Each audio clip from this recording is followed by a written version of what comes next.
and this adorable human being walks in and sits next to me, and we start chatting. And he has also started his own business, and he's also gorgeous and amazing.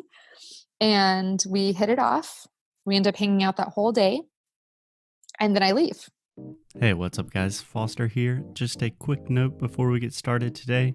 This week, we are having conversations with another English teacher, Christina Lorimer.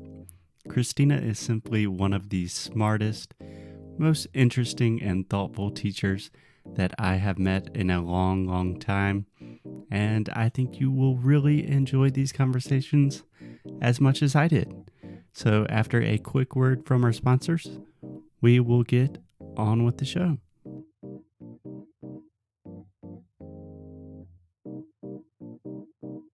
Hey, everyone! Bom, estou aqui para falar sobre o nosso querido Cambly. Para quem está começando hoje esse podcast, bem-vindo, e nós temos uma novidade para você. Você que sempre procurou uma plataforma online de inglês para ter aquela conversa muito legal com algum falante nativo de inglês, chegou a sua hora. O Cambly é uma plataforma de inglês online maravilhosa. Você vai lá no cambly.com ou no aplicativo do Cambly e você pode filtrar de acordo com as suas necessidades. Então, digamos que você está procurando alguém para te ensinar mais gramática ou ter alguma melhora no vocabulário sobre botânica. Qualquer coisa desse gênero e super específica, o Cambly pode te dar. Uma das coisas mais legais é que tem professor quase 24 horas por dia. Então, se você precisa se preparar, por exemplo, para uma reunião, para uma apresentação ou coisa parecida e quer treinar naquele dia, um pouco antes ou um dia antes, você entra na plataforma, escolhe um professor e começa a falar. Lembrando que não adianta saber inglês se você não consegue falar. O Cambly está aí para isso. Então, para você ganhar uma aula de inglês de graça com o Cambly, é só colocar o nosso cupom Inglês no Icru Podcast. Mais uma vez, Inglês no Icru Podcast. Vá lá no cambly.com ou no aplicativo do Cambly e coloca nosso cupom Inglês no Icru Podcast. Now, on with the show. And this adorable human being walks in and sits next to me, and we start chatting. And he has also started his own business, and he's also gorgeous and amazing. And we hit it off. We end up hanging out that whole day, and then I leave. And I actually went to Diamantina. I had like 3 other workshops left. And I told him, this guy who walked into the cafe, I said, look, for the last 3 days of my trip, which are in a week, I'm going to be in Ouro Preto. And I've always wanted to go there. This for me is like a dream. I invite you, if you'd like, to come hang out with me for 3 more days, given that we hit it off. Right. And like magic, he just showed up in Ouro Preto, and we totally fell in love. And I already had a contract with the university, so I had to go back to San Diego. So we did long distance for 11 months. Wow. And throughout that whole time, I was basically sort of wrapping up my life in the US, wrapping up that job, Right. knowing that I was going to, as soon as I could, move back to Brazil to be with him and to and it was great because it aligned with my business. And I said, awesome. A lot of things had changed for me in the business based on what I learned at that time. So 2016 passed. At the end of 2016, I quit my job at the university, started with my business full time, and moved to Brazil, moved to Belo Horizonte. And that thus began my life between the States and Brazil, because we ended up getting married in Brazil, and we continued to live in Belo Horizonte. Nowadays we live in Massachusetts because my family moved here, my sister. Okay. Just throw that one into the mix as well. Yeah. Yeah. But we're but we basically go back and forth. That's the sort of long-term vision. I'm now a permanent resident. Yeah, I'm now a permanent resident in Brazil. Hafa, my husband, is a permanent resident here in the States. Yay, no visa costs. So we're actually going to Brazil in a week. We'll be there for a month. Oh, that's so awesome. That's a beautiful, beautiful story. And I'm very envious of your position because I'm in the same place just like 3 years back, I think. Yeah. Wow. Yeah. So that's fascinating. So more or less half the year in the States, half the year in Brazil. Can we say that for sure? No, but you can say that Brazil is still a home. It's just now home number 2 instead of home number 1. So every year we'll go to Brazil, probably for about a month. However, the States, we've sort of mutually decided that at least for now, it's probably going to be home number 1. Right. And to throw another exciting little tidbit last minute into this all, I actually don't have family anymore in California, not immediate family. My dad moved to Maui in Hawaii, and my mom and sister live here in Massachusetts. Couldn't be further apart. Yeah. So we also go to Hawaii and stop over in California to visit all my friends that are there still. About once a year as well, as much as we can with the monies. So we go to Hawaii a lot. We are sort of based in Massachusetts, at least for now. And we will always go back to Brazil for family and work. That's amazing. Yeah. That's amazing. I think that is. Are you familiar with Pico Iyer and his work? No. Ooh, you would love this. Who's that? Pico Iyer, he is an author. He wrote a book. His most famous book is probably called The Global Soul. But he has a wonderful TED Talk that's just kind of talking about the future of humanity. And he has this idea of people having multiple homes and multiple families and coming from pretty much your life story is the TED Talk. Pico Iyer. Yes, How do you spell Iyer? Iyer. I would have not guessed that. Yeah, he has 2 TED Talks. Oh, yeah, I see it. One is about meditation, like the art of stillness, which is interesting if you're into that. But I'm going to like him. First one is the one that I always recommend to people. Yeah. When you were sort of talking about, like international relationships and foreigner living in Brazil, maybe we can end with this. Yeah. But one of the most interesting things that I thought of sharing with you is that as soon as I spent most of my 20s traveling and living abroad. I lived in Spain. I lived in Costa Rica. I lived in Brazil, but I traveled a lot too. Yeah, exactly my 20s as well, except Costa Rica was Guatemala. Yeah. Yeah.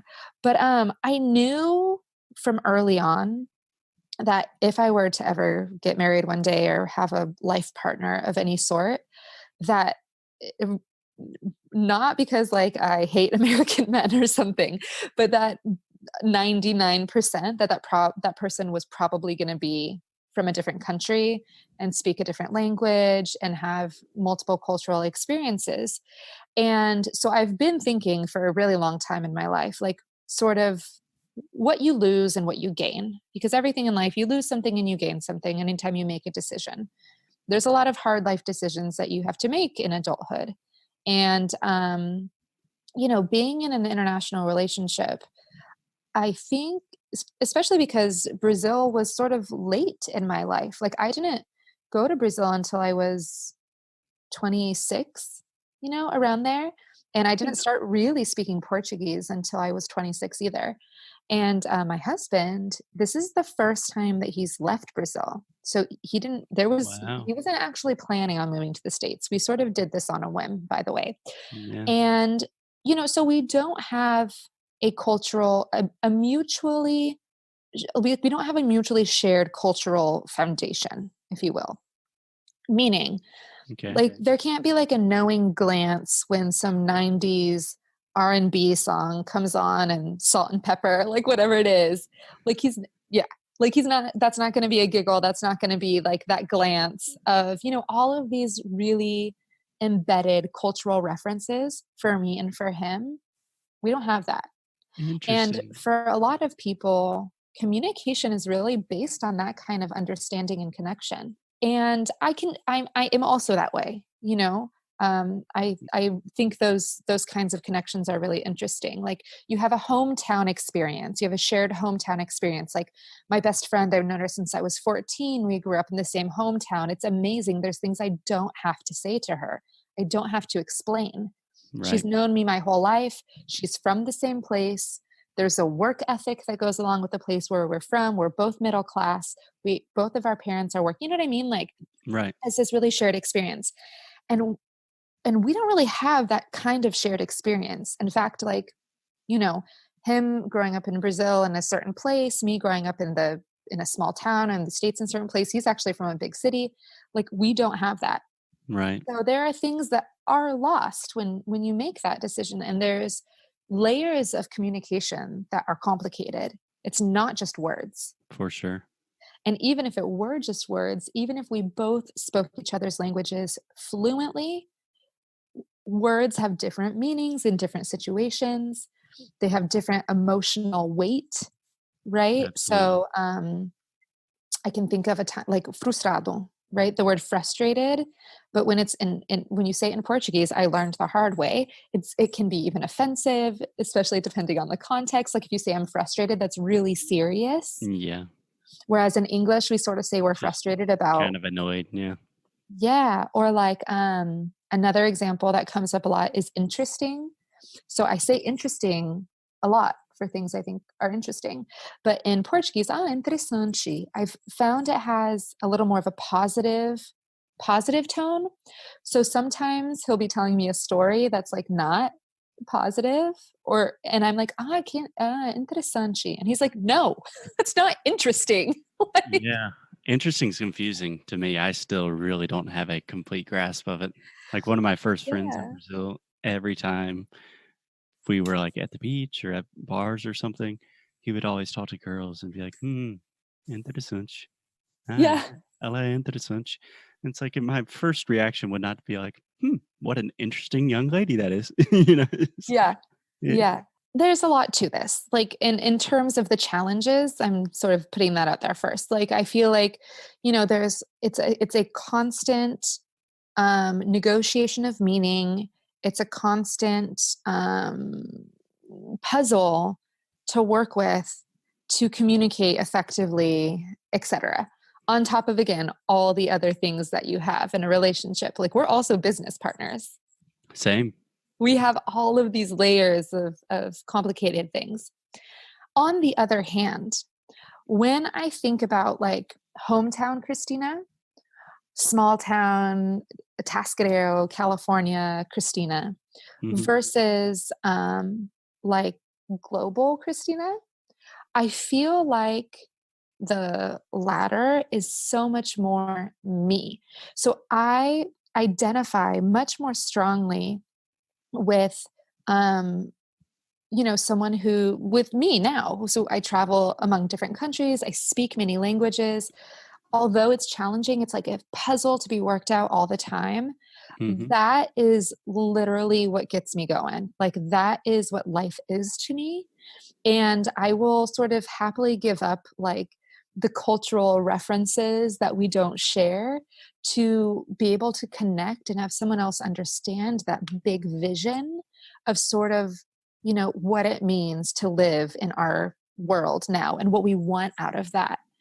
So that's sort of like where the international relationship gets really exciting and really interesting, really interessante in all of the definitions.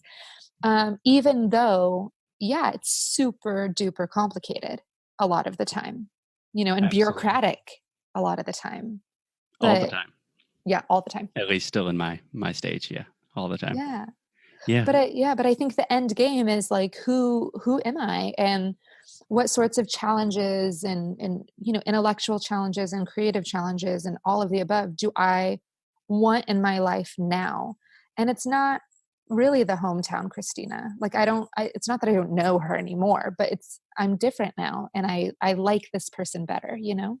Yeah. I mean, honestly, you were saying so many things that I know implicitly, but I cannot say in such an articulate manner. But it's very strange for me that right now I am 20 minutes from where I was born, Wow. but I'm still so far separated from that kind of mindset of the world that I had back then. Yeah. And I would say, on a positive note, the idea of a lot of people talk about global citizens and global citizenry. Yeah. I think that word has a lot of connotation now. And that's why I love Pico Iyer's work talking about the global soul. Like it's just something you feel. Yeah. But I think people that are in that group, that kind of tertiary group of not from here, we're kind of from everywhere, you have your own opportunity to create those knowing glances and those new cultural references and those intimate moments, and it's so leveled and like multifactorial that it's way more interesting, way more Totally. innocent, way more beautiful.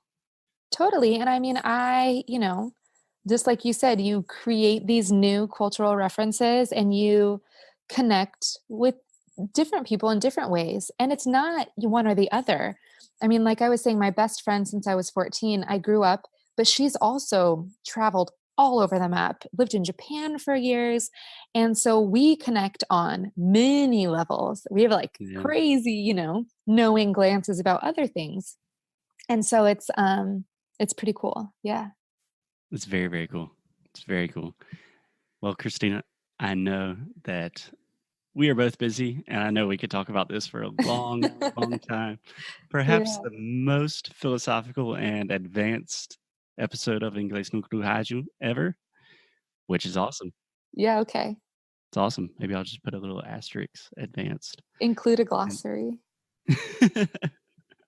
we're trying to do transcripts with everything now too, so don't worry. Okay, good. We'll, Okay. Ooh, that's gonna be interesting. yeah, Alexia will have fun with that one. I know, I'm sure. Hi, Alexia. Love you. Beijos. Beijos. Obrigada. Awesome, Christina. So I'm sure that we will have you back sometime, or I certainly I would would love love to, to. Yes. and I'm sure our audience would as well. Yeah. Thank you so much. It was an awesome conversation, and I will happily come back anytime. Awesome. Any parting words for people listening? Like, where can people find you on the interwebs? Yeah. So ChristinaLormer.com.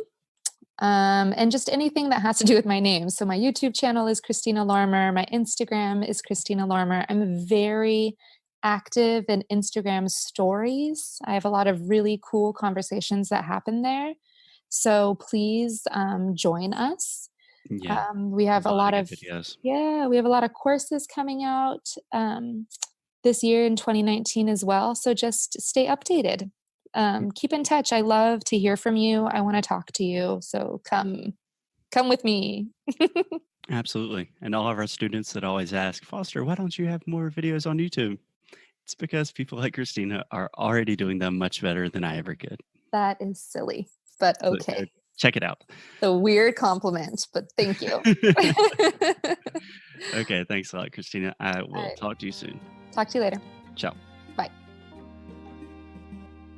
Hey guys, thanks so much for listening to another episode of Inglês no Rádio.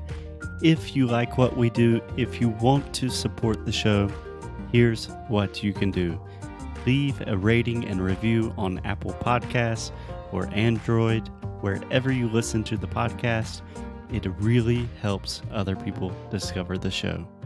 And you can sign up for our VIP newsletter. So each time we release new courses, early discounts for Sound School, new worksheets, special discounts, the people on our newsletter are the first to know. So if you are interested in the things we are doing, go to inglesnuecru.com and sign up. And as always, keep up the good fight and lose well. Até já.